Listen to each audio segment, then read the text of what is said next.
Catherine Boss, and today I'm going to be talking about Gonzales versus Raich of 2005.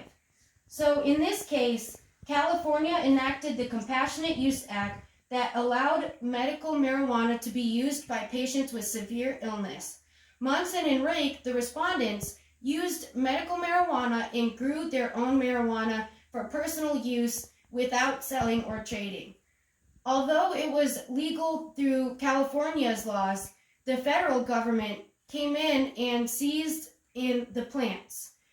They claim that enforcing this would violate the Commerce Clause, the Due Process Clause of the Fifth Amendment, the 9th and 10th Amendments of the Constitution, and the doctrine of medical necessity. So the question is, does the Controlled Substances Act exceed Congress's power under the Commerce Clause as applied to the interstate cultivation and possession for medical marijuana?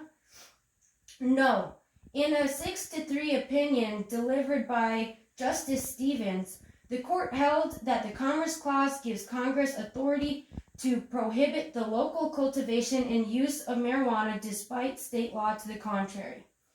So the main reasons why the court said this was because they wanted to control illegitimate traffic in controlled substances, and the CSA made it unlawful to possess, manufacture, distribute, dispense, or use any controlled substance except in a manner pre-authorized by the FDA for research study. Another reason why is they said that it affected the national market for marijuana as well as the recreational market. Though the respondents said this is not true because there's no substantial reason why it had an impact on the commerce in intrastate when they did not contribute or sell their marijuana to anybody. This ultimately was determined by Justice O'Connor and Thomas in their dissent that it went against the Constitution's rights of federalism for state sovereignty, and additionally, it did not follow the necessary and proper clause.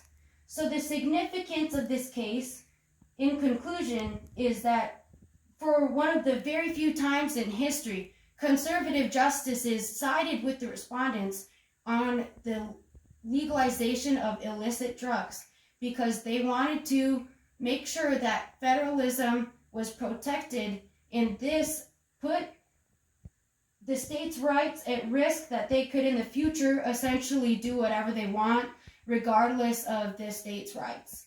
And additionally, it also affected the health policy because California had their own standards that doctors had to follow, so they weren't just prescribing it randomly. And yeah, that's it.